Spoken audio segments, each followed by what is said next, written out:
Welcome to the People Forward Leadership Podcast. I'm your host, Dr. Carol Parker Walsh. As an expert in transformational leadership and human development, and the creator of People Forward Leadership, I'm here to help you create thriving, engaged teams and unstoppable leaders. In each episode, we'll explore the strategies and insights that will elevate your leadership impact and drive lasting results. Get ready for a transformative journey filled with actionable steps. Let's go. Hey there, welcome back to the People Forward Leadership Podcast. So let me start off by asking you how you feel about feedback. You know, when you hear your boss say, "We need to talk," does your stomach drop a little? Does your brain hear danger, danger? Or do you see it as an opportunity? As a culture, we have a love-hate relationship with feedback. Intellectually, on the one hand, we know that it helps us to improve and be better. But in the workplace, it can feel threatening and punitive. And just to be clear, when I'm talking about feedback, I'm not talking about the kind that shows up once a year in the form of your annual performance review. I mean those everyday conversations that are designed to motivate people to do better and to work faster and more productive. And that's what I want to talk about on today's podcast. Why feedback matters more than leaders realize, and why so many good intentions still go sideways, and what the recipient's brain is actually doing in those moments when they hear, "Can we talk?" Now, early in my career as a labor and employment attorney, I was only called in after trust was broken and the damage was done. It's actually one of the motivating factors for me to transition my career from the reactive end of employment issues to the proactive end, which is where I'm at right now. But during that time, I realized that so many legal disputes were just escalations of something basic, like people failing to receive clear expectations or receiving timely coaching and support, fair practices, or getting usable feedback. Instead, they often would receive silence, surprise feedback, or vague expectations and judgment. What could have actually been fixable performance gaps would then turn into formal grievances and even discrimination complaints, and that's where I came in. And that season of my career taught me that the absence of specific ongoing feedback doesn't just slow performance, but it can actually breed conflict, legal risk, and turnover. Now, in our practice, we have watched brilliant leaders wrestle with the same core problem over and over again. While on the one hand, they say they want a culture where people grow, where truth shows up early, where performance is real, and where the good ones stay, their communication practices and lack of feedback loops actually keeps getting in the way. And feedback loops are where strategy meets reality. It's where we learn what actually happens in the meeting, with what happens with a customer issue, in the moment when we hand off a project or give a new assignment, or in the execution of a policy or a mandate. When that loop is active, productive, and alive, blind spots shrink, decisions get better, and people feel like their voice matters because they're actually witnessing things changing and improving for the better. But when the feedback loop is inactive, ineffective, or dead, the organization often gets rigid, bureaucratic, and the culture becomes stagnant and unsafe. People stop surfacing issues early, high performers start quietly quitting and looking around, and leaders start to confuse no news with good performance until a resignation or a blown project lands on their desk. And it's not because this is their intention, it's just because honestly they don't know better. And many people think they do give good feedback, but actually the data is showing otherwise. So what's the problem?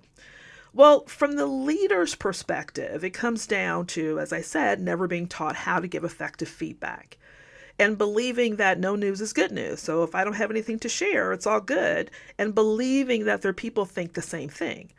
In other words, if it ain't broke, don't fix it. And they've learned that you only need to talk to a team member to either assign a project or review performance or correct a mistake. I mean, that's how they receive feedback. So of course, they've learned to duplicate it. But the result is feedback becomes code for bad news. And then leaders only show up, as I said, when something's wrong, causing their people to brace themselves for the moment when they hear, "Can we talk?" And they haven't been taught that feedback what it actually is, or how to give it in a way that makes their team look forward to hearing from them, which we'll address later in the podcast. Now, for a moment, let's step into the shoes of the recipient and talk about what the brain is doing when feedback actually arrives. So keep in mind that every brain is running quick scans all day long. The brain is always checking for, am I safe? Do I belong here? Is my future or current status at risk? This is what's happening at a constant basis in the unconscious level of your brain.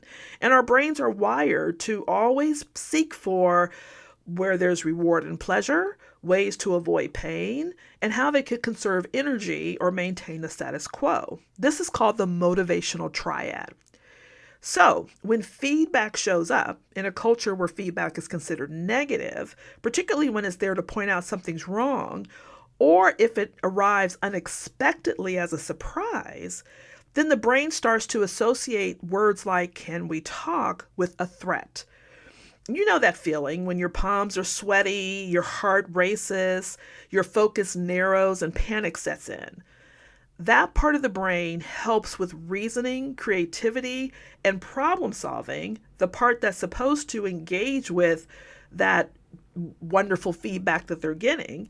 It goes blank because the body is busy trying to protect itself and kicking you into fight, flight, or freeze response. And I'm not being dramatic here. That's just the biology doing what biology does. And one of the reasons it's so heightened is because feedback at work equates to raises, promotion, livelihood, and ultimately security. And that hits the most basic needs on Maslow's hierarchy of food, shelter, clothing, and safety. So when you hear feedback, particularly in this environment in which we're in, the fear of losing your job or losing out on opportunities to be able to make more money or get a raise or land that promotion impacts, it hits you harder than if you hear just general feedback that doesn't have anything to do with your livelihood. Some of this happens when the giver is actually giving feedback as well, because it's uncomfortable for people to give feedback, particularly when they're thinking they're giving negative feedback, which is why people often avoid it or don't give it in the right way, right? So this can happen both ways, in the recipient as well as the giver of the feedback. So imagine if you were able to flip the experience to generate a different response. What if the feedback was specific, timely, hopeful, encouraging, supportive, and assuring? What if it focused on behaviors or activities you can actually control, repeat, or adjust? Not vague things like, be different, or show up stronger, or tone it down, or exude more presence, right? The brain feels safe when it can identify things that's actually in its control. And the threat response then settles down when it says, oh, that's something I can easily do or take care of. That way you can hear it, you can use it, and when the next step that you need to do, because it's in your control, feels small and doable, something you can try at your very next opportunity, you even get a little sense of progress and hope and possibility. And that's the feeling that fuels motivation. Now, the point here is not to sugarcoat the hard truths, right? It's not saying that you can only speak things that are rosy. It's just the way you give feedback. The point is to create the conditions where the person can actually hear the feedback and learn from it. So we're not diminishing when things need to be hardcore or straightforward or actually a corrective thing. It's just changing how people think and feel about feedback. And let me show you what this looks like in practice. Deloitte actually did a big project. It looked at its big annual review process, the kind where everyone gets scored and rated, and realized that it was eating nearly 2 million hours a year while actually doing very little to help people improve. Most of the energy went into debating scores and defending labels, not with coaching or support. And because pay and ratings were tied to those scores, employees walked in feeling judged and not developed. Remember what I just said about the brain's threat response? That's exactly what was happening. People showed up to those reviews already in fight or flight mode. And that's when the learning centers shut down and you can't develop someone whose nervous system is bracing for impact. So Deloitte rebuilt their entire system around what the brain actually needs to learn. They shifted to short, regular conversations. They focused on strengths people could leverage. And instead of grading the past, managers asked forward-thinking questions, and they separated development conversations from pay decisions whenever possible. In other words, they created ongoing feedback loops. And as a result, people's nervous systems calmed down, clearer thinking came back online, and there was faster learning, earlier course corrections, and people who walked away knowing exactly what to do next, or better yet, what was in their control to do, correct, or improve. That's the shift from our typical feedback process to more real conversations people actually welcome and can use. Now, most of the damage I see isn't intentional and is completely fixable if we don't talk in adjectives, are more strategic and proactive, and if we stop treating feedback like a monologue rather than a conversation. If you've been doing that, it doesn't make you a bad leader. It just means you need a different approach and a bit more precision. So, what does that precision look like? Well, let me give you a simple framework you can use. And because I love acronyms, I'm going to give you one. I call it the CARES framework, CARES. And it stands for context, action, result, explore, and support/strengthen. And here's what it looks like. You start by naming the context. So for example, in today's client meeting, very clear. Then you name the action you want to give feedback on, and you do it without judgment. So you've given the context in today's client meeting, and the action is you jumped in before Taylor completed her point. Then you want to name the result of the action so it's clear. So you jumped in before Taylor completed her point, and the client got confused, and we had to backtrack. Then you explore alternative options together. What were you aiming to do there? Next time, how will you make space for Taylor to finish and then add her point or add your point? Then finally, provide some assurances and support to calm the fight-flight response, such as, I know you can do this. You're great at reading the room. I'm confident this adjustment will make you even more effective in those meetings. And this final piece, the S, is so important because the insurance calms the brain because it knows this isn't something that's going to be detrimental to their livelihood. The brain tends to go to the worst case scenario. And sometimes when we get feedback, we start to wonder, what does this mean for opportunities, promotions, raises, and pay? So by giving assurances and support, it lets people know that, listen, this is just something you just need to work on. It is not the be all that ends all of your career.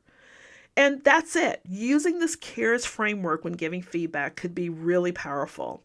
You're not delivering a verdict. You're making the picture clear. You're connecting it to impact and inviting them into a solution that they can own and affirming their capability. That keeps their brain online, their confidence intact, and the relationship strong. Oh, and by the way, in case you were wondering where this CARES framework fits into the bigger People for Leadership framework, well, it lives squarely in the empowered ecosystem pillar. Remember, that's the pillar all about creating an environment where your team members develop their own leadership capacity. And one of the most powerful ways you do that is through feedback conversations that actually build people up instead of shutting them down. CARES gives you the structure to have those developmental conversations, the ones that help your team communicate effectively, make confident decisions, and take real ownership of their work. So if you've been following along with the framework, now you've got a practical tool to incorporate right into that second pillar.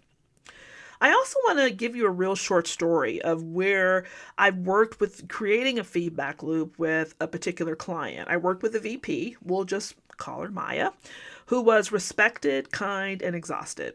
And in her world, feedback only showed up when something had gone sideways. So her team started bracing themselves whenever she messaged them, hey, do you got a minute? Now, what we did was work on changing just one thing. We had her start having 10-minute check-ins on Fridays every week. She would just ask something really simple. For example, what worked? What would you change? And then she shared one observation from her perspective to help make their next week easier. And then she would ask what, if anything, they needed her to do for them. No speeches, no forms, quick and to the point, a very simple feedback loop. And of course, if issues surfaced in between, she would immediately pull them aside and work the CARES model. She didn't schedule a meeting or make it feel like a big deal, just on the spot feedback and support. And then after about a month or two, the tone really shifted on her team. Issues started surfacing earlier because people actually felt safe naming them. Meetings got lighter because the team understood what good looked like. And people began asking for input instead of avoiding it. They loved checking in those Friday quick check-ins. And she was able to get real-time feedback on ways she could be more supportive for her people. So not only was she asking what they needed and giving her perspective, she asked them, what can I do differently? What do you need from me? So that way she got real-time feedback as well. So it created this beautiful opportunity to share in a very quick, safe space without a lot of pressure, not ceremoniously, but just quick and on the spot, no more than 10 minutes, and people actually looked forward to it. The work wasn't simplified, but the relationship with feedback became safer. Listen, the most expensive thing in your organization is probably not your coaching budget or software licenses. I'll tell you, the hidden cost of poor feedback or non-existent feedback loops, that's what's costing you money. If the loop is broken, you'll pay in turnover, slower execution, and missed opportunities you never even knew were there. There's a silent cost that's happening when we're not doing this. Deloitte knew it. Well, it was a bigger cost. It wasn't so silent, and they turned it around. Now, leaders often ask me why something so straightforward feels so hard to change. And let me tell you why. You're not just swapping a template, right? I know I've given you the CARES model and told you what Maya did, but you're changing your relationship with feedback. And that takes capability, modeling, measurement, and time. By capability, I mean your managers need to not only shift their thinking around feedback, but they have to start practicing doing it in another way.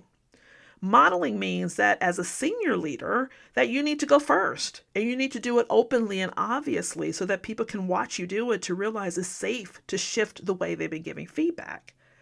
Measurement means you count what you care about, like tracking the frequency of those quick developmental check-ins. And time means that you just need to give it time. Neural pathways change with repetition, so give yourself a year to 18 months. Start, learn, iterate. Every stumble will not mean it's a failure. It means it's more information as you start again, learn even more, and iterate once again. And if you try the CARES model or do those quick check-ins, you'll notice two things pretty quickly. First, the conversation will be shorter, cleaner, because you've stripped it out of the judgment and all the speeches that usually go along when we try to give feedback. Second, the person across from you has more to say because you've invited them into the conversation. They'll tell you what they were trying to do, and you'll find there probably was good intention underneath whatever the clumsy moment was. And over time, that simple, consistent shift will change your entire workplace culture. Your people will stop treating feedback like a fire alarm and start treating it like oxygen. I'll end with this. Feedback is not an HR ritual. It's the operating system of your culture. And when you make it safe, specific, and regular, and aspirational, you don't just prevent problems, you build capacity. And yes, retention and performance will follow because people stay where they're seen, supported, and expected to grow. Well, that's it. I want to thank you so much for tuning in this week. Feel free to drop a note and let me know if you took a different approach to feedback and how it went. Also, be sure to leave a comment and a 5-star review so others can find us and learn more as we share our podcast. Thanks again for tuning in. Remember to keep leading people forward. I'll see you next time. Thanks for tuning in to the People Forward Leadership Podcast. If you're ready to implement the insights and strategies shared in today's episode, schedule a call with our team to explore how we can help you drive talent retention, boost engagement, and develop extraordinary people forward leaders in your organization. Plus, be sure to visit our website to access additional resources that will support your growth goals. Until next time, keep leading your people with purpose and confidence. And remember, when your people thrive, organizational success is inevitable.